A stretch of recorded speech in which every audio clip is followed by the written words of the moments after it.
Hello, my good people. Good morning. Welcome back to our very channel. This one is coming from Victory Voice TV.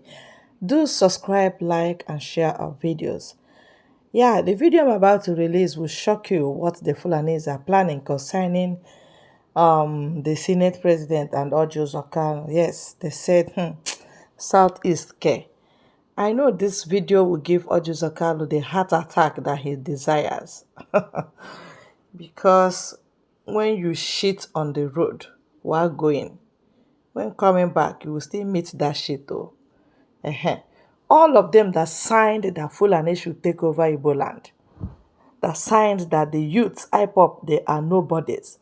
Shebi, we are the one that would decide if Biafra will come or not. Now, they have turned to bat also. They are no longer for Biafra. They are no longer welcomed in Nigeria. So they are floating, nowhere to be found. They've lost it politically. And that serves them very, very right. The way Fulani's reason, you will imagine what set of people are they? Where are they coming from? What is beating drum for them? What are they looking for? Just listen to one of them on this studio, and you would think it will not happen the way he's saying it. It is happening already. By the way, Just listen to this one. Again, you see, we need to appreciate democracy in Nigeria. We've come a long way from 1999, and that a lot of stability have been achieved from the executive to legislative and to judiciary. And if you look at even the countries surrounding us within the sub-African region, or even sub-Saharan Africa generally, there is no country that is as stable as Nigeria when it comes to democracy. I think we have gone far, and we should be able to learn our lessons, from history, our failures and our successes, and be able to correct them as we move forward. And these are one of the reasons why I am pushing for the Northwest to take over the helm of the Senate presidency.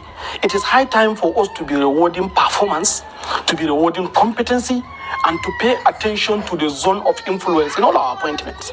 The moment you keep consolidating or kind of distributing position to places where there is failure, you are like incentivizing failure. Why are you going to carry Senate presidency to the zone, for instance, let us say Southeast, that gave us 1.5% of the total vote that produced the presidency? Or maybe if you go back to the South, that gave us 8.7%. Meanwhile, the Northwest gave 30%. 30% of the total vote that produced the presidency is coming from the Northwest. So therefore, it is very, very important for us to ensure that we produce the Senate presidency from the zone where we get mass, so that we can keep appreciating more for giving us more as much as possible, so that the next time when we come to ask for them, they will give us more because we have appreciated their giving. But the situation whereby we carry it to dump in a place where we did not get the value that we are supposed to get. So you're saying now it's about the party politics that should pretend over the wish of Nigeria. And I ask you that, marry that with the fact that does religion not matter anymore? Because as it stands right now, the president-elect is a Muslim. Yes. The vice president-elect is a Muslim. And you're pushing for the Northwest. And of course, looking at all those who've indicated their interest, they're all Muslims as well. Yeah. Northwest is a zone. And in National Assembly politics, we don't have anything called religion. Right? It is something that has to do with the zone of power, because most of those representatives come to represent zones in their state. So you need to look at it based on these zones, and you have to also appreciate the key performance indicators that give us the win. Because if we don't win election, we can't sit and be talking this way here. So as much as possible, we have to incentivize the area where we get our votes as much as possible, especially Kalu. Kanu is the state where we always regularly record the highest amount of votes in this country. And now it was clear that we are likely, with the outcome of the last election, we've lost Kanu. Even though we get about 513,000 votes, but we lost Kanu. But then we have a senator from that same Kanu who was able to defeat the Konkwasiya tsunami that swept Kanu and come to the center.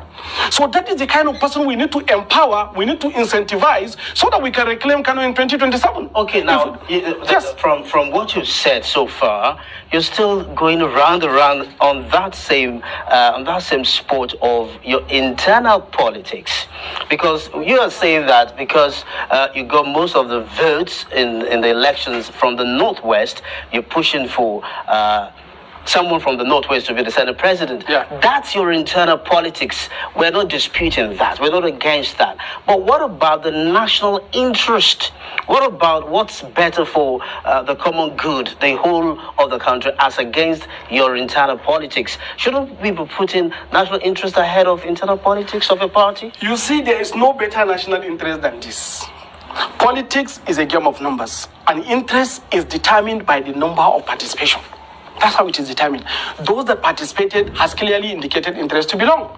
When I am not interested and you drag me into something, I'll just corrupt it because I'm not interested. So in a situation wherever we're talking about national interest, we should look into that national interest from the point of appreciating performance and outcomes, as opposed to just paying attention to some primordial interest about this Nigeria's configuration that has not worked. Don't forget, the same Saudis and South, especially let me say Saudis, occupied almost 5 different Senate presidents in Nigeria. Has that stopped the agitations we are seeing? It does not stop the agitations. So what's the way forward is to solve the root cause of the problem. And the only way to solve the root cause of the problem is to appoint a strong government in place, an organized government, and appreciate those that have performed, so that tomorrow you can come back to power. So what assurance that bringing a Senate president from the Northwest will stop such agitations? I think it is going to perfectly do that, because you will have a united, consolidated, organized government that are going to carry out the programs of the incoming government without any rancor. That is one of the most important things. Are you saying lawmakers from other regions cannot work hand in hand with the president-elect if they do not come from the Northwest? They can, but they did not give us the results that should qualify them to be able to win. Let me give you an example. Orji Kalu, I saw on the TV, and that he scored about 47,000 votes to come back to the Senate. But our president, APC, scored 8,000 votes in the whole of Abia State. And then you carry the whole Senate presidency and take there.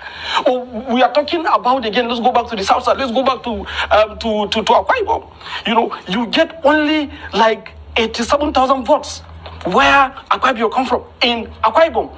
But in Kano, one senator that emerged from there, Barau Jibrin, who I would prefer our party, to make sure that we nominate that man as the next Senate president.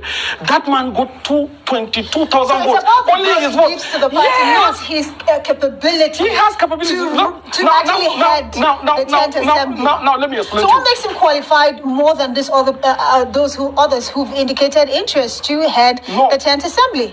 Because all you're talking about is about party politics and not the competence of the senator you're pushing for. No, I think he's the most competent among all the list of the senators. Why do you think so? Why? Number one, he's the only ranking senator among all the ones that have declared to aspire for the presidency. And if you know the Senate very well, even the sitting arrangements is defined by ranking. Even the sitting arrangement. And this is a global system. That is how it is obtained in the US. That's how it's obtained in all the places that practice our kind of democracy. That is why somebody like Joe Biden was a senator for 42 years. So when you have bank of experience, you have to reward this bank of experience with responsibility, so that you don't go and bring newbies or governors that are just coming to retire in Senate to drive the policy of your country. You don't need that. We need career senators, people that are ready, people that are built for National Assembly position, people that can deliver that. Like Senator Barau Jibrin. Career senators, the cool Yes. Well, we'll wait and see how things play out and see if the APC will zone it, talking about the Senate presidency to the Northwest. We'll wait and see. But for now, we'll have to say thank you so much to you, Adamu Garuba, of course, a former president. That's it, Adamu Garuba. I was thinking about his name. Now I remember, Adamu Garuba. These are beasts. The way they think, the way they reason. What they even call democracy is not what democracy means. They're now saying suddenly it's a game of number. It is not. This is a country owned by 3 regions, zones. And then you want everything for yourself, to yourself, for yourself, to yourself, to your religion. All, in fact, every time. And it's happening their way. Nigeria is no more. You better look for your own country and abandon this one for them. That is the only thing that will clip their wings and they will see themselves alone.